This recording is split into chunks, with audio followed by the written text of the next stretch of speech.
You know what's funny? When you finally decide to move on, to pull back your energy, stop chasing and focus on you, that's usually when he comes back.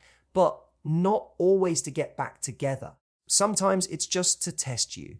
He wants to see if he still has access, if he can still trigger that same emotion in you, if your heart still skips when his name appears on your phone. That moment right there is your test, not his. See, after no contact, people don't always come back for love. They often come back for certainty. They miss the comfort of knowing someone still cares, even if they don't plan to step up. So when he reaches out again, it's not always about, I miss you. Sometimes it's, do I still have control? But here's the truth. You don't need to prove you've moved on by ignoring him or by replying with ice. You prove it by staying grounded, by responding or not from clarity, not emotion. You've already shown your strength through silence.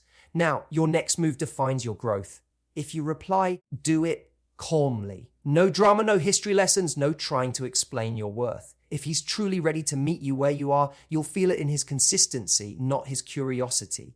So when he tests you, smile, because it means he felt your absence. But whether or not he earns back your presence, that's up to you now. When someone reappears after a period of silence, our heart often skips a beat. There's that tiny spark of hope that maybe, just maybe, they've realized what they lost, that they finally understand your worth.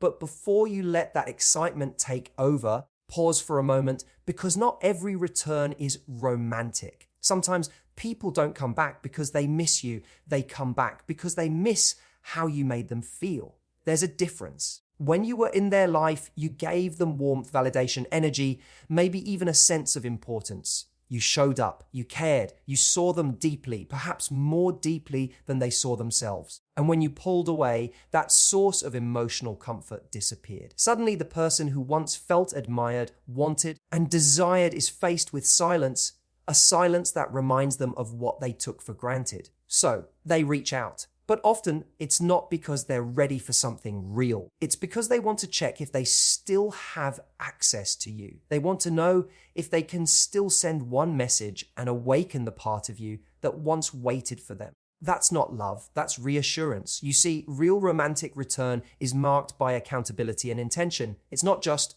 I miss you. It's, I've reflected, I understand where I went wrong, and I want to rebuild this properly. But when someone comes back casually with a, "Hey, how have you been?" or a "Late night, I was just thinking about you," that's not necessarily romance knocking on your door. That's curiosity. That's habit. That's ego trying to see if the door is still open. It's human nature to want to feel wanted. So when someone reappears, it can feel validating, but that validation can become dangerous if it blinds you to the truth. Because if you interpret every return as a grand romantic gesture, you may end up reopening a door that leads back to the same confusion you worked so hard to leave behind. The best way to handle it is to observe rather than assume.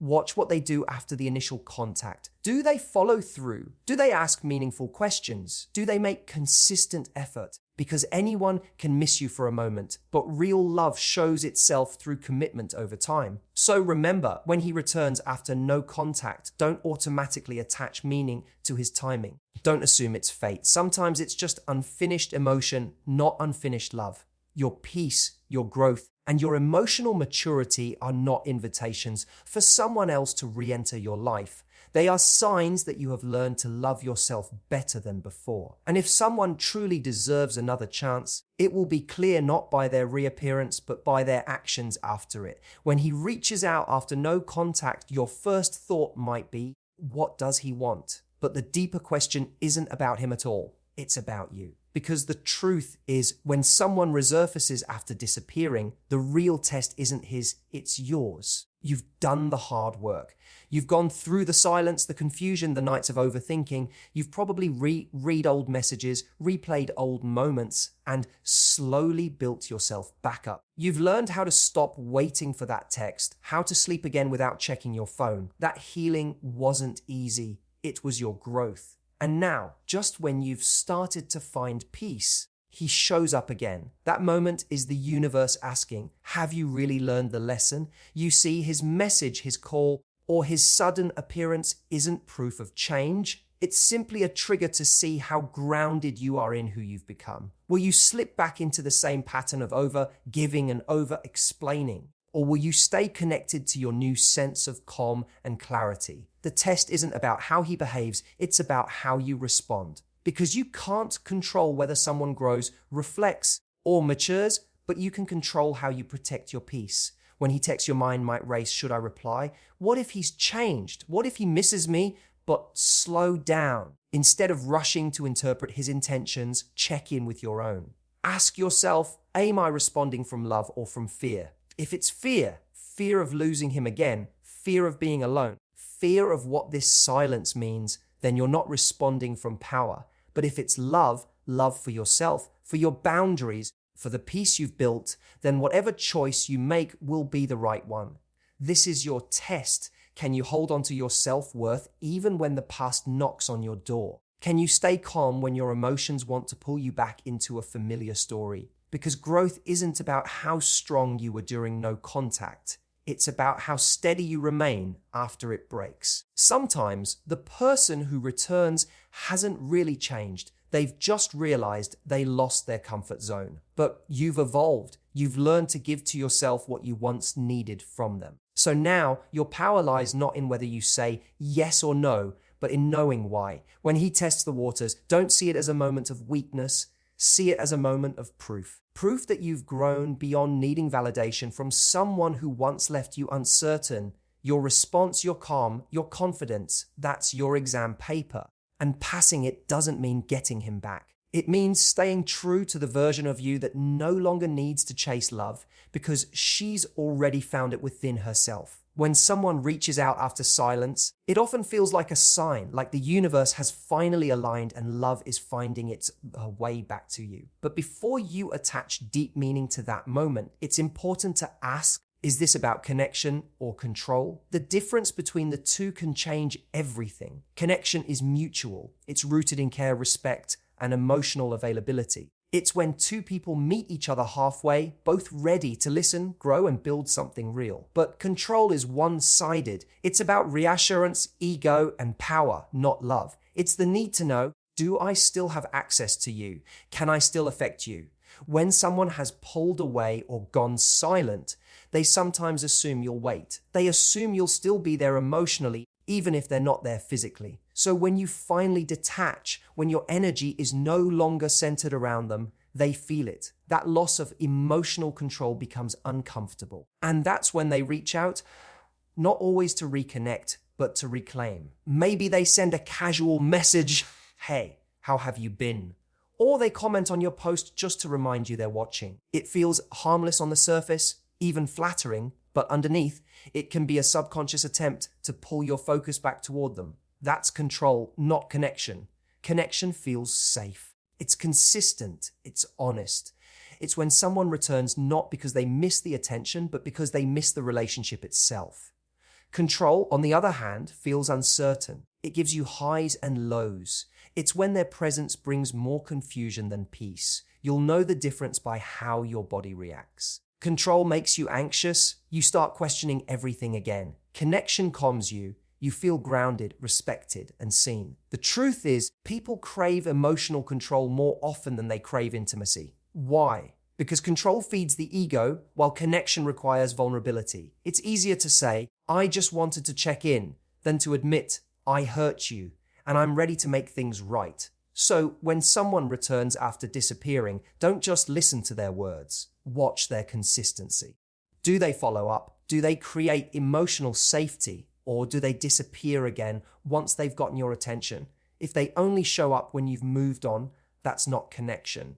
That's a pattern. And here's the lesson: you don't owe anyone your emotional energy just because they once had access to it. You can wish them well and still protect your peace. True connection doesn't require chasing, convincing, or decoding mixed signals. It flows, it's stable. It grows naturally because both people are showing up for the same reason. So when he reaches out, ask yourself, is this love-seeking growth or ego-seeking control? Because one will bring you peace and the other will pull you right back into chaos. When someone reappears after silence, it's easy to get swept away by emotion. You feel the rush, Your heart races, your mind floods with memories, and that quiet strength you built during no contact suddenly feels shaky. But in that very moment, you are standing at a crossroads.